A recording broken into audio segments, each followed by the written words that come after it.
በአባታችን በቀዳሚ ፍጥረት አዳም ያጣናቸው ጸጋዎች ምንድናቸው የሚለው ብዙ ናቸው። ከእግዚአብሔር ቸርነት ነው የምንጀምረው። እግዚአብሔር ቸርነቱ የሚያስደንቀው የመጀመሪያው መፍጠሩ ነው። መፍጠር ለእግዚአብሔር ቸርነቱ ነው። ቸርነቱ የሚሆነው ከፍጥረት ምንም የሚጠብቀው በቁየት ወይም ጥቅም የለውምና ይሄ ቸርነቱ ነው። ከዚያ በላይ ደግሞ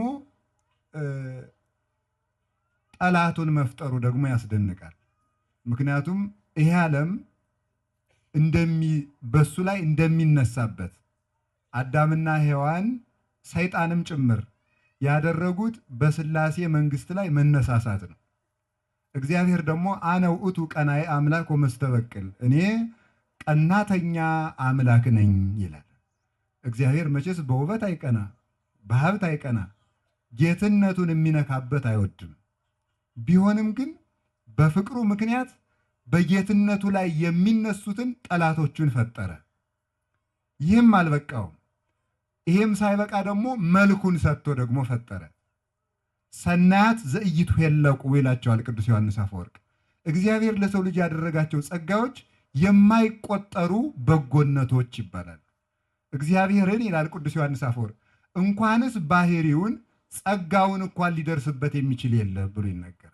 እንኳንስ ባህሪውን የአንድን መልአክ ባህሪ ማወቅ አይቻልም ካለ በኋላ እንኳንስ የመልአክን ባህሪ እግዚአብሔር ለሰው ያደረገውን ጸጋ እንኳን መቁጠር የሚችል የለም ይላል። ለዚህ ማስረጃ እንድነግርህ ከፈለክ ይላል ዛይን ሬ ወዝን ይሰማ ውስተ ልበ ሰብእ ዘኢተሐለየ ያለውን የጳውሎስን እነግርሃለሁ።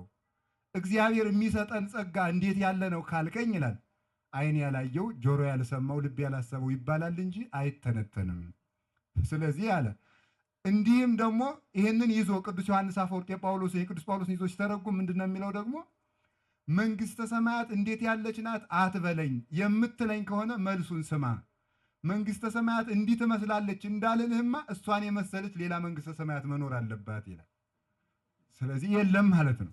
እዚህ እንዴት ሊነገር ይችላል? ስለዚህ የእግዚአብሔር ጸጋው እንኳን አይታወቅም። መልኩን እንዴት ሊሰጥ ቻለ? ይሄ የሚያስደንቅ ናኩቶ ለገባሬ ሰናያት በምትል አጭር ቃል ቅዳሴ ላይ የምትጠቀልለው ለዚህ ነው። ለእኛ በጎ ነገርን ያደረገ እግዚአብሔር እናመሰግነዋለን። በዚህች የታሰረች ናት። ይህንን አደረገ፣ መልኩን ሰጠ። ስለዚህ ይህን መልኩን ተሰጠ። አዳም ያጣው የመጀመሪያ መልኩን ነው። ይሄ መልክ ምንድን ነው? የጠቢብነት መልክ፣ የንጉስነት መልክ፣ የሕያውነት መልክ አለ። እነዚህ መልኮች ተሰጥተውታል። ትዝ ይለን እንደሆነ ለቄሳር ግብር መክፈል ይገባል አይገባም ብለው አይሁድ ሲጠይቁት ጌታ የመለሰው መልስ አንድ ነበር። ዲናሩን አሳዩኝ አለ።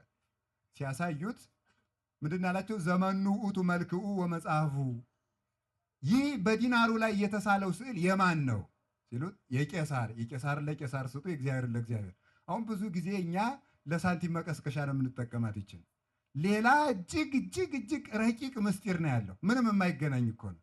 እንዲያውም በቅርብ ጊዜ የአንድ ሀገር መሪ በዓለም ውስጥ ግብር ሲቀሰቅሱበት ነበር፣ በዚህ ቃል ማለት ነው። ግን የማይገናኝ እኮ ነው። ስለዚህ ምንድን ነው ፍቹ ታዲያ?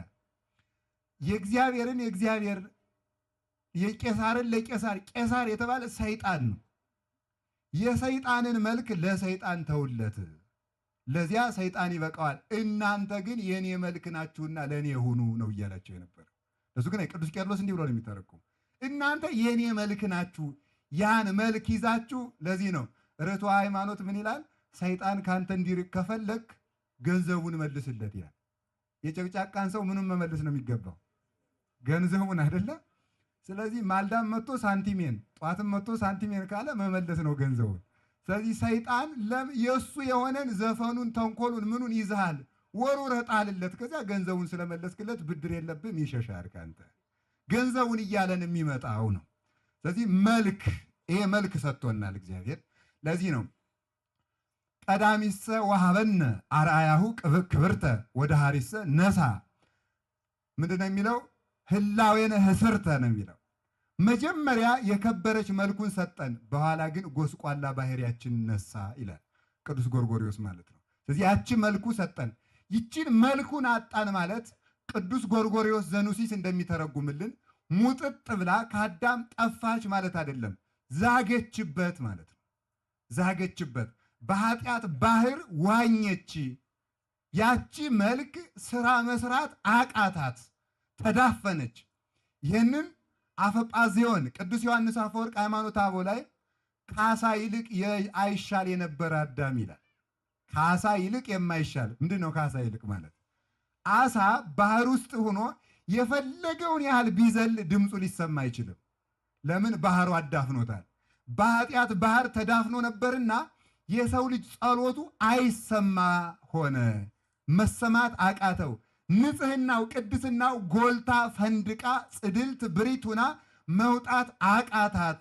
ለዚህ ነው ጽድቅነሰ ኮነ ከመጸርቀ ትክቶ፣ ጽድቃችን እንደ መርገም ጨርቅ ሆነ የተባለች ይህች ናት። በዚህ ተዳፍናለችና አቃታት። ምቹ ሁኔታ ስንዴ እንድታፈራ ምቹ ሁኔታ መፈጠር እንዲገባላት ይቺ አርአያ እግዚአብሔር በእግዚአብሔር መልክ የተፈጠራት ፍጥረት ይቺ ጽድቅን እንድትሰራ ጽድልት ሁና ፈንድቃ እንድትወጣ ስራ የአካል ንጽህና አእምሮ ጠባይ ያስፈልጋታል። ይሄ ጎሰቆለ የአዳም ባህሪ። ይህንን አባቶቻችን ሲተረጉሙ መዝሙር 50 ላይ እንዲህ የሚል ቃል አለ። አድህነኒ እምደም እግዚአብሔር አምላከ መድኃኒቴ፣ የመድኃኒቴ የደህንነቴ አምላክ እግዚአብሔር ሆይ ከደም አድነኝ ይላል። ከደም አድነኝ። ይህንን ሲተረጉሙት አበው ምንድን ነው የሚለው? በጣም ብዙ ትርጉም አለው። እንግዲህ እኔን ደም አፍሳሽ አታድርገኝ ነው። የኔን ደም ከሚያፈሱም ሰውረኝ ይሆናል። ወደ ያስኩት ርዕስ ስመጣ ግን የጸበለስን ደም አፍስሼ ከመጣብኝ መርገም አድነኝ ነው። ይቺ የምእመን ጩኸት ናት። ያቺ በዚያች ምክንያት ሰው ሁሉ ተገዛ፣ ባህሪው ተገዛ፣ ባህሪው ጎሰቆለበት። ኩነኔ ኃጢአት ማህዱ ብእሲ ወፂያ ኩሉ ተቀስፈ ባቲ አለ ቅዱስ ጳውሎስ። የኃጢአት በትር ከአንድ ከአዳም የኃጢአት ጨንገር ከአንድ ከአዳም ጉንድ ተቆርጣ ከአንድ ግንድ የተቆረጠች በትር ብዙ በግ እንደሚነዳባት በዚያች ኃጢአት ዓለም ሁሉ ተነዳባት፣ ዓለም ሁሉ ተያዘባት ብሎ ይናገራል። ስለዚህ መልክ አጣ። ይቺ መልክ ናት እንግዲህ የገዥነት። ስለዚህ ሰው ንጉሥ ነበር አላወቀም የተባለ ይሄ ነበረ ማለት ነው። እዚህ የገዥነት አሁን ለምሳሌ ዛሬ እንደምታዩት በመንኮራኩር መምጠቅ ባክቴሪያን እንኳን እስከ ማየት የደረሰ ርቀት ጨረቃ ላይም ይደናል ተብሏል። እሱን እንኳን በጣም አስቸጋሪ ነው። የሁሉ ዞሮ ይሄ ሁሉ መምጠቅ ምድርን ግዟት በምትለው ኃይለ ቃል የተሰጠች ናት። ምድርን ሹመት ናት። ይቺ ሹመትን አቶ ባሪያ ሆነ፣ ራሱን ለሚገዙት አስገዛ ይላል ቅዱስ አትናቴዎስ። ለሚገዙት ራሱን አስገዛ። እንዲህ ያለው መልኩን አጣ። ንጉሥ ነበር፣ ምድርና ሰማዩን መግዛት አቃተው። ስዕን የምትባለው ነገች መጣች። ይቺ አቅመቢስ የምትባለው ማለት አቅመቢስነት መጣች ማለት ነው። ከዛ ሁለተኛው ደግሞ የመጣው ምንድን ነው? ጠቢብነቱን አጣ። ሰው ሰነፍ ሆነ፣ አላዋቂ ሆነ፣ እውቀትን አጣ። የእውቀት መጨረሻው ማን ነው? ማንን ማወቅ ነው? ማንን ማወቅ ነው? እግዚአብሔርን ማወቅ። እግዚአብሔርን ጨርሶ ማወቅ ነው እንዴ? እግዚአብሔርን ጨርሶ አይታወቅ። እግዚአብሔርን የሚያውቀው ማን ነው? እግዚአብሔር ነው የሚያውቀው። እግዚአብሔርን የሚያውቀው እግዚአብሔር ነው። አልቦ ዘያምሮ ለአብ ዘእንበለ ወልድ ወአልቦ ዘያምሮ ለወልድ ዘእንበለ አብ። ማቴዎስ ወንጌል ምዕራፍ 11 ላይ አብን የሚያውቀው ወልድ ነው፣ ወልድንም የሚያውቀው አብ ነው። እኛስ ማወቅ የለብንም እንዴ? እኛስ ማወቅ የለብንም ካላችሁኝ ይላል ደግሞ ቅዱስ ኤጲፋኒዎስ ይህን ይዞ መቼስ ውቅያኖስን ጠጥቼ ባልጨርሰው ለጥም ያህል መጠጣት የለብኝም እንዴ? ፀሐይን ሙቄ ባልጨርሰው ለብርድ ያህል መሞቅ የለብኝም እንዴ ይላል። እግዚአብሔርንም ጨርሼ ባላውቀው ለልጅነት ያክል አውቀዋለሁ ይላል። ባህሪውን ግን ጨርሶ ማወቅ አይቻልም። ያችንም ቢሆን ለልጅነት ያክል እንኳን የሚያውቃትን እውቀቱን አጣትና ለግንድም ለወንዝም ለፀሐይም መስገድ መጣ። ይህንን ይዝና ቅዱስ ጎርጎርዮስ ገባሬ መንክራት ሲተረጉሙ ሃይማኖተ አበው ላይ ምን ይላል? ፀሐይ እስከሚወጣ ድረስ የግንዱ ጎማዳ ሁሉ ሰው እየመሰለ ያስደነግጣል ይላል። ክርስቶስ እስኪገለጥ ድረስ ወንዙም አምላክ ነኝ ሲል ሰነበተ ማለት ነው። ወንዙም አምላክ ነኝ፣ ተራራውም አምላክ ነኝ ጠገበ ማለት ነው። ይሄ ነው። ይሄ እውቀት ጠፋ። ለዚህ ነው ቅዱስ ዮሐንስ አፈወርቅ አንደኛው ድርሳኑ ላይ ዕብራውያንን በተረጎመበት ድርሳኑ ንሕነሰ መሲሐውያን ናይምር ዘይበቋነ ወዘይበቋነ፣ እኛ ክርስቶሳውያን የሚረባንን ከማይረባንን ለይተን በማወቃችን እንታወቃለን ይላል። ይችን እውቀት ጠፋች። ሌላኛው የመጣብን ያጣነው መልካችን ምንድን ነው ከተባለ የሕያውነት መልክ ነው። ሕያውነት ሞተ ሰው፣ ሕያው ሆኖ ተፈጠረ፣ ሙት ሆነ። እነዚህ ሞት ሰለጠነበት፣ ኃጢአት ሰለጠነበት። መልሼ ሌሎችንም ጨምሮ ለማቅረብ ያክል ለማሳጠር ታሰረ፣ ሰው ታሰረ፣ ሰው ታሰረ፣ ሰው ታመመ፣ ሰው ጨለመበት። እነዚህ ችግሮች ደረሱበት። ሰው ተራበ፣ ሰው ተጠማ፣ ሰው ባሪያ ሆነ። እነዚህ ችግሮች ደረሱበት። ከዚያ በኋላ ምን ሆነ? ትንቢት ተነገረ። እሾህ አሜከላ በቀሉበት። ደውያት ፍትወታት እኩያት ሶከ ወአሜከላ ለይውቁልከ፣ እሾህና አሜከላ ይብቀሉብህ ተባለ። ምድርም የተረገመች ይሁን። ምድር የተባለ የኛው ልቡና ነው። ልቡና የተረገመ ይሁን፣ ኃጢአት ይብቀልበት ተባለ። ዝሙት ሰለጠነብን፣ የኃጢአት እሾህ በቀለብን፣ ኃጢአት አሰረን። ሞትን ታመም፣ ታሰርን፣ ተራብን፣ ተጠማን፣ ባሪያ ሆን። ምን ያህል ጉድ እንደተሸከምን አስቡት። የሁሉ በሰው ልጅ ላይ ደረሰበት። ሌላው ደግሞ ነዳ የሆን ባዶ ምንም የሌለን ማለት ነው። ምንም የሌለን ራቁታችን ሆን፣ ባለጸጋው ድሃ ሆነ። አሁን እንግዲህ እንስማ። ስለዚህ ምን መሆን አለብን? ይህንን ባለጸግነት ለማቅረብ ምንድን ነው? ይህንን ባለጸግነት ለመመለስ ትልቅ ጸሎት መቅረብ አለበት። ትልቅ ጸሎትና ትልቅ መስዋዕት መቅረብ አለበት። ይህንን ደግሞ ለማድረግ ደግሞ እግዚአብሔር ኃጢአት የሌለበት መስዋዕት ይፈልጋል። ኃጢአት የሌለበት ደግሞ ማን ሊገኝ ይችላል? ይህን ማን ያድርገው? ራሱ መምጣት አለበት። ሁሉን የሚቻል መልአክ እንዳይልክ ባህሪያቸው አይደለም። ስለዚህ ራሱ መምጣት አለበት። ስለዚህ ሰዋኢ ተሰዋኢ ተወካፊ መስዋዕት ምስለ አቡሆ መንፈስ ቅዱስ ራሱ መስዋዕት አቅራቢ፣ ራሱ መስዋዕት ተቀባይ ሆኖ ሊቀድሰን የሚቻለው ምንድን ነው? ውእቱሰ ገብረ በዘያነጽ ኃጣዊነ በአካለ ህላዌሁ ይላል ዕብራውያን ምዕራፍ 1 ላይ ቅዱስ ጳውሎስ እኛን የሚያነጻበትን ስራ በአካሉ ሰራ ይላል። በአካሉ አሰጭ ሆኖ ሳይሆን ራሱ ማለት ነው። በካሊነቱ ይህን ሊያደርግ ኢየሱስ ክርስቶስ ቅድም መምህር እንደነገሯችሁ እንዘይዐርቅም መንበረ ስብሐቲሁ ከሰማይ መንበሩ ሳይጎድል በሰማያት እንዘሃሎ በመዝራዕተ እሙ ለሊሁ ይጽያ እንደ በኪሩቤል ወይሰርር በክነፈ ነፋስ እናቱ ታቅፈው ሳለ በኪሩቤል ጀርባ ላይ እየተመሰገነ ነበር። እንዲያ ሆኖ መድኃኒታችን ኢየሱስ ክርስቶስ መጣ። ሲመጣ ምን ተመለሰልን ነው ባጭሩ። ሲመጣ የመጣ ወደ ማን ነው? ፈቂዶ ይፈውስ ትዝምደሰብ ተገምረ በማኅፀነ ድንግል ታቢዮ ለኩሉ ኃይል እለ በሰማያት ማኅደር ትምህርተ በዋት ነው። ሰውን ሊፈውስ ብሎ ወደ ድንግል ማርያም መጣ የሚለው እኔ ይደንቀኛል ሁልጊዜም። ሰውን ሊፈውስ ብሎ ወደ ድንግል ማርያም መጣ። ሰውም ልፈወስ ብሎ ወደ እሷ ይሄዳል ማለት ነው።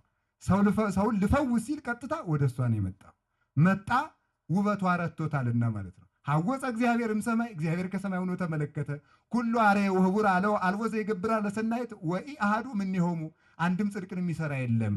ስለዚህ ይሄ ንጽሕና በእግዚአብሔር ፊት ቀረበና ሞገስን አገኘ። የድንግል ማርያም ሞገስ እግዚአብሔርን ስቧ መጣው ማለት ነው። እግዚአብሔርን ስቧ መጣው። ከእሷ ንጹሕ ሆኖ መጣ። እሷም ተሸከመችው። መቼስ በዚህ ዓለም ከባዱ ነገር ንጹሕ መሆን ነው። እግዚአብሔር ከባድን ነገር ለመሸከም እንዲያውን ልንገራችሁ፣ የ5 ዓመት ልጅ 100 ኩንታል ጤፍ ሊሸከም አይችልም። ለጽኑ ሸክም ጽኑ ጉልበት ያስፈልገዋል። እግዚአብሔርን ለመሸከም የሚያበቃ ጉልበት ደግሞ ንጽሕና ነው። ይህን አድርጋ የተገኘች እመቤታችን ናት። ስለዚህም ተሸከመችው። ስለዚህ የክብር መብረቅ በሰው ልጆች ማኅፀን ተወሰነ ማለት ነው። እሳትና በረድ ተስማምተው ኖሩ። ይሄን ሆነ። በእሷ ተመጸነ ሳይጎድል መጣ፣ ተጸነሰ። ያን ጊዜ ምን አደረገ? ባህሪያችን ነፃ አወጣው። የመጀመሪያ ባህሪያችን ይህንን ነቢዩ ኢሳይያስ ትንቢተ ኢሳይያስ ምዕራፍ 8 ቁጥር 2 ላይ እንዲህ ይላል። አንዲት ሴት ልትወልድ ተቃርባ አየው። ያችም ሴት ወለደች። ሲወለድም መልአከ እግዚአብሔር መጥቶ የዚህን ሕፃን ስም እንዲህ ብለህ ጥራው አለኝ አለ። ፍጡነ ማይርክ ወሩፀ ፄው፣ ፈጥነህ ማርክ ሩጠህም ዝረፍ በለው አለኝ ይላል። እንዲህ ያለ ስም ያስደነግጣል አይደል? ይሄ አማርኛው መጽሐፍ ቅዱስ የእናንተ ሞባይል ላይ ያለው ምርኮ ቸኮለ ብዝበዛ ፈጠነ ይለዋል። ዙሮ ችግር የለም፣ በሁለቱም አንጣላ ይፈታል። ዋናው ፍቹ ነው። ምርኮ ቸኮለ ብዝበዛ ፈጠነ አለው። ምን ቸኮለ ነው የሚለው? ብዝበዛ ምን አለ? ፈጠነ አለው። ምንድን ነው ይሄ? ምርኮ ቸኮለ የሰው ስም ነው። እንደዚህ ያለ ስም ብትሰሙ ትደነግጣላችሁ አይደል? ይህ የክርስቶስ ስም ነው። ለክርስቶስ ምርኮ ቸኮለ ምንድን ነው? ምርኮ ቸኮለ የሚለው ክርስቶስ የክርስቶስን መገለጥ ሰው ብቻ ሳይሆን ራሱ ይጓጓለት ነበር። ምክንያቱም የተጠማ ሊጠጣ እንደሚቸኩል እግዚአብሔር ለምሕረት ይቸኩላልና። የተራበ ሊበላ እንደሚቸኩል እግዚአብሔር ለምሕረት ይቸኩላል ወይ? ፈቅድ ምክንያት ለድኅን ሰውን ለማዳን ምክንያት ይሻልና። ይህንን ጠቢቡ ሰሎሞን ሲገልጸው መኃልየ መኃልይ ዘሰሎሞን ላይ ወልድ ሁየ መጽአ እንዘ ይቀንጽ ማእከለ አድባር ወያንበሰብስ በዲበ አውግር፣ ልጅ ወንድሜ በተራሮች ላይ መር እያለ መጣ ይላል። ወንድሜ በተራሮች ላይ ምን እያለ መጣ ነው የሚለው? መር እያለ። ይሄ ክርስቶስ ነው። መር ተራሮች ነቢያት ነው። በነቢያት ላይ እየቸኮለ መጣ። ችኮላው ምንድን ነው? እንዲያው ለ6 ወር እንኳን መጣው እያለ ዮሐንስ መጥምቅ ላከ። ዝም ብሎ አይመጣም ነበር። ለማዳን ችኮላ ስላለው እሱ ለ6 ወር እንኳን ዮሐንስ መጥምቅን አጽናኝ ላከ። ለዚህ ነው በወንጌል መራሕከነ ነው ነቢያትን አዘዝከነ የሚለው። በወንጌል መራሃን እስከዚያም ማጽናናሃን በነቢያት ማለት ነው። ስለዚህ ዮሐንስ አፈወርቅ ቅዱስ እንደሚተረጉመው ነቢያት የተላኩት ይላል የታሰረ ሰው አይዞ የዛሬ ሳምንት ትፈታለህ ሲሉ ደስ ይለዋል። ስለዚህ ነቢያትም አይዟችሁ ክርስቶስ መስቶ ይፈታናል ሲሉ ህዝቡ እንዲጽናና፣ የተራበ ሰው ነገ ትጠግባለህ ሲሉት ደስ ይለዋል። ስለዚህማ ክርስቶስ መጥቶ ስጋውን ሊያጠግበን ነው እያሉ ሲናገሩ ህዝብ ይጽናናል። የታመመ ሰው አይዞ ነገ ትድናለህ ሲባል አቃቤ ሥራይ አማናዊ ባለመድኃኒት ክርስቶስ ነገ ይመጣል ሲባል ህዝቡ እንዲጽናና። ለዚህ ነው እኮ ዘልፈርዔ ለእግዚአብሔር ወኢይትሐወክ፣ እግዚአብሔርን ሁልጊዜ ያየዋለሁና አልታወክም የሚሉት ይህን እያዩ ነበረ ማለት ነው። እዚህ በዚህ አጽናናቸው መጣ፣ እየቸኮለ መጣ። ከዚያ ምንድን ነው ያደረገው? መጥቶ ባህሪያችን ንጽሐ ጠባይ እመቤታችንን ጠብቆ በዘር በሩካቤ ሰው ሲጸነስ ሰይጣን እየተቆራኘ ኃጢአት ሲሰራ ይኖር ነበርና እንበለ ዘር እንበለ ሩካቤ ተጸንሶ ባህሪያችን ማረከው፣ ቀማው። መጀመሪያ ድንግል ማርያምን በንጽህና ጠበቃት። እንዲህ አድርጎ ጠብቆ እሷን ማረከና በእሷ ደግሞ ዓለሙን ማረከው። ስለዚህ ፈጥነህ ማርክ ተባለ። ከዚያ በኋላ ምንድን ያደረገው? አንደኛ ባህሪያችን ነፃ ወጣ ከጉስቁልና ባለጸጋ ሆነ። ሁለተኛ ደግሞ ምንድን ያደረገው? ሰው ቃሌ ሁሉ እንዲሆን ሆነ። እነ ባህሪያችን ነፃ ወጣ፣ ልጅነት ተሰጠን፣ ከስደት ተመለስ። ጉየተ ሕፃን አጉየ ለሰይጣን፣ የሕፃኑ ስደት ሰይጣን ከሰው ልብ አሰደደው ይላል። በስደቱ ከስደት መለሰን። ይሄንን አደረገ። ስለዚህ ገና እንኳን በሶስት እኔ ይገርማል እኮ ተሰቅሎ ሰይጣንን እስከሚቀማው ድረስ እንኳን እስከዚያ ድረስ ደግሞ በስደቱ ማረከው ማለት ነው። በጽንስ ማረከው፣ በስደት ማረከው። ስለዚህ ስንጸነስ አምላክ ሰው ሆነ። አጋንንት ይቀልዱበት የነበረ ሥጋ አጋንንትን የሚረግጣቸው ሆነ ማለት ነው። መላእክት፣ ስልጣናት፣ መኳንንት፣ ኃይላት የሚገዙለት ሆነ። አውሊዲስ ሊቀ ጳጳስ ዘሮም ሃይማኖተ አበው 39ኛው ክፍል ላይ ሲናገር አኮ መላእክት ዘይገንዩ ለሰው ይላል። መላእክት እኮ ለሰው አይገዙም ይላል። መላእክት ለምን አይገዙም? ለሰው የሚገዙ ለእግዚአብሔር ነው። እንግዲያማ ክርስቶስን መላእክት ተገዙለት ከተባለ ክርስቶስ የባህሪ አምላክ ነዋ አለ። ስለዚህ የእኛን ሥጋ መላእክት የሚገዙለት ሆነ ማለት። አንድ በአፄ ኃይለ ሥላሴ ዘመን መጽሐፍ የጻፉ አንድ ሰው ምን ብለዋል? ሰማይ በላይ ነኝ ብለህ አትኩራ፣ የእኛ ዘመድ በበላይ አለና አሉ። ምክንያቱም የእኛ ሥጋ አርጓል ማለት ነው። አርጎ በላይ መላእክትን የሚገዛ ሆነ። አምላክ ሰው ሆነ፣ ሰው አምላክ ሆነ። ይህ ፍትዋት ሱታፌ ዘይፈደፍድ እምቀዲሙም ይባል ነው። ከፊቱ የበለጠ ሱታፌ ጌትነትን ቅዱስ ቄርሎስ 71ኛው የሃይማኖት አበው ክፍል ላይ ሲናገር ለሊሁ አንገሶ ለሥጋሁ ወረሰዮ አሐደ ምስሌሁ፣ ሥጋውን ያነገሰው አብ ጨምሮለት መንፈስ ቅዱስ ጨምሮለት አይደል፣ ራሱ ሥጋውን አነገሰ ይላል። ራሱ ሥጋውን አነገሰ፣ ከራሱም ጋር አንድ አደረገው። በሥላሴ ላይ አራተኛ ሳይጨመር አንድ አምላክ ሆነ። ስለዚህ ሥጋችን አምላክ ሆነ። ከዚህ በላይ ምን እንፈልጋለን? ሥጋችን አምላክ ሆነ። አዳምም ሰይጣንም እኩል ኃጢአት ነው የሰሩ፣ አምላክነት ነው የፈለጉ። ሰይጣን ንስሐ አልገባም፣ አምላክ አልሆነም። አዳም ንስሐ ገብቷል፣ አምላክ ሆኗል። ስለዚህ እኛ አምላክ ሆነ። የፈለገውን እኮ እንደው እግዚአብሔር እኮ ቀጥቶ አይደለም የተውን፣ የፈለግነውን ጭምር ነው የሰጠ። አምላክነትን ሰጠ፣ ባህሪያችን ነፃ ወጣው፣ ባርነታችን ተፋቀ። እመሰ ወልድ አግዓዘክሙ ግዑዛን አንትሙ፣ ወልድ ነፃ ካወጣችሁ ነፃ ናችሁ ያለን ዮሐንስ 8 ላይ ይሄንን ነው። ባህሪያችን ነፃ ወጣ። ከዚያ ጀምሮ ስንጠቀልለው ምንድን የሆነው? ከስር ተፈታን፣ ህመማችን ፈወሰን፣ ራባችን አጠገበን። ትምህርተ ኅቡዓት ላይ የሚያስደንቅ ቃል አለ። አባቶቻችን ሐዋርያት በልመስጧጋያ መጽሐፍ ተናግረውታል። በልመስጧጋያ ልመ ማለት አምላክ ህቡ ማለት ነው። አጋያ ማለት ህቡ ማለት ነው። እልመ ማለት ደግሞ ትምህርት ማለት ነው። ሲተረጎም ስጦ ትርፍ ነው ብሎ ይተረጉማሉ። እልመስጧጋያ ማለት ስውር ትምህርት ነው። ለመናፍቃን የተሰወረ ትምህርት ስለሆነ ማለት ነው። ስለዚህ ትምህርታችን የተከደነ ቢሆን እንኳን የተከደለ ለመናፍቃን ነው ይላል ቅዱስ ጳውሎስ። ይህንን አደረገ። በዚህ በመጽዋዕያ ምንድነው የሚሉት? የክርስቶስን ደም ሲናገሩ መስቴ መኮንን ተለያይቶም ተያይዞም ይፈታል። ምን ማለት ነው ይሄ? መስቴ መኮንን ማለት ነው ፈራጅ መጠጥ ማለት ነው። የጌታ ደም ፈራጅ መጠጥ ማለት ነው። ጥም ይብቃ ብሎ የፈረደ ማለት ነው። 5500 ይበቃል እንግዲህ ሰው አይጠማ ብሎ እኔ ልጠጣ ብሎ የፈረደ ደም ማለት ነው። ጥም ይብቃ አንድም የፈራጅ መጠጥ መለኮታዊ ደም መለኮት የተዋሃደው ደም ማለት ነው። እዚህ ጥማችን በደሙ ተቆረጠ፣ ረሃባችን በስጋው ተቆረጠ። እሱን አገኘን። ከዚያ ይህንን ሲጠቀልለው ማቴዎስ ወንጌል ምዕራፍ 4 ቁጥር 16 ላይ ሐዋርያው ሲጠቀልለው ምንድነው የሚለው? ሕዝብ ዘይነብር ውስተ ጽልመት ወጽላሎተ ሞት ብርሃነ አብይ ሰረቀ ላይ ሊሆን በዚህ ይጠቀልላል። ሲጠቀልላል ምን ማለት ነው? በጨለማ በክደት ጨለማ በሞት ጥላ ለነበረ ሕዝብ ብርሃን ወጣላቸው። ይሄን ልተርጉሙ። ዲያብሎስን ይመስል ለነበረ ሕዝብ ክርስቶስን መምሰል ተሰጠው ማለት ነው። ስለዚህ አቤቱ ማን ያስተምረናል ብለን ጠየቅ ነው። መዝሙር 4 ቁጥር 9 ላይ ተማሃሩ ምን ብሎ መለሰልን፣ እኔን ምሰሉ አለን። ስለዚህ መልካችን ተመለሰ ማለት ነው። ፊት አቅም አጣን፣ ምንም ማድረግ የማንችል ሆን። ከዚያ መጣና ምን እንዳለን ሰምታችኋል? አልቦ ዘይሳነክሙ ብሎ መለሰልን ማለት ነው። የሚሳናችሁ ምንም የለም ማለት ተመልከቱ። የሰናፍጭ ያህል ቅንጣት ያለ እምነት ቢኖራችሁ ይህን ተራራ ተነቀል ብትሉት ይነቀላል አለና ምን ተራራ ብቻ አለና የሚሳናችሁ የለም ማለት ነው። የሚሳነው የለም የሚባል እኮ እግዚአብሔር ነበር፣ በጸጋ ግን ለእኛም ሰጠን። ስለዚህ ካህሌ ኩሉ ተባልን። ቅዱስ ጳውሎስ ምን እንዳለ ታውቃላችሁ? ካህሌ አንሰ በዘውቱ አክህለኒ በክርስቶስ ኃይልን በሚሰጠኝ በክርስቶስ ይሄ ነው ማለት። ሁሉን የሚለውን ይረሳዋል ሰው ማለት ነው። ይሄ እኮ ለምዕመን የተሰጠ እኮ ነው። እኔማ ማርያም ይሄን ያቅታታል ገብርኤልን ያቅተዋል ብሎ ሰው ሲጃጃል ይገርመኛል። ለምዕመን ራሱ ሁሉን ይችላል። እኛ ራሱ ሁሉን እንድንችል አድርጎናል። ምንድን የሚቸግረን እንግዲህ አለ ቅዱስ ዮሐንስ አፈወርቅ ንስር ከፍ ብሎ በመብረሩ ከሆነ የሚደንቅ አለ እኔ የምበረው እስከ ሀሎ ወልደ እጓለ እመሕያው ይነብር በየማነ አቡሁ። ንስር የሚበረው እስከ ደመና ነው፣ እኔ የምበር ግን እስከ ጽርሐ አርያም ነው ይላል። ይህ ኃይል ተሰጠን፣ አቅም አገኘን። ስለዚህ ይሄን ኃይል ተሰጠን።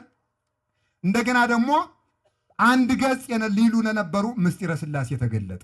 ለዚህ ነው የእመቤታችን ድንግልና የምስጢረ ሥላሴ መምህር ነው የምንለው። ቅዱስ ዮሐንስ አፈወርቅ እንደተናገረን አቀመ ማኅተመ ድንግልና ከመ ትኩን መራሒተ ለሃይማኖት አባይ፣ ለሃይማኖት ታላቁ ሃይማኖት ለቀዳማዊ ልደት መምህርት እንድትሆን ድንግልናዋን ጠበቀው ብሎ ይነግረናል። ስለዚህ አንድ ገጽ ለሚል ምስጢረ ሥላሴ የተገለጸለት፣ በባርነት ለነበረ ልጅነት ተሰጠው፣ በሲኦል ለነበረ ገነት ተከፈተለት፣ በረሃብ ለነበረ ክርስቶስን ጠገበ፣ በጥም ለነበረ ክርስቶስን ጠጥቶ ጠገበ፣ ያለ ሕግ ለሚኖር ወንጌል ተገለጠለት፣ የሁሉ ተደረገለት፣ የሕይወት መንገድ ተከፈተልን። በመጨረሻ ሲጠቀላው ምንድነው የሚለው?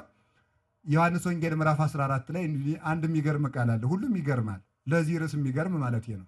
ምንድነው የሚለው? እኔ እሄዳለሁ ሲላቸው የት ነው የምትሄድ አሉት ሐዋርያት። የምሄድበትን አታውቁም፣ መንገዱን ታውቁታላችሁ አላቸው። ግራ የሚገባ ይመስላል አይደል? የምሄድበትን አሁን አገሩ ከታወቀ መንገዱ ይታወቃል። የዚህ ሀገር መንገድ በየት ነው እየተባለ፣ እሱ ግን ምንድነው ያላቸው? የምሄድበትን አታውቁም፣ መንገዱን ታውቁታል። አገር ሳይታወቅ መንገድ ይታወቃል? ምን ማለቱ ነው? አርጋችሁ አታውቁም ማለቱ ነው። አርጋችሁ አታውቁም፣ መንግሥተ ሰማያት የምትገቡበትን ወንጌል ግን ነግሬያችኋለሁ እያለ የምታርጉበትን ሕይወት ሰጥቻችኋለሁ።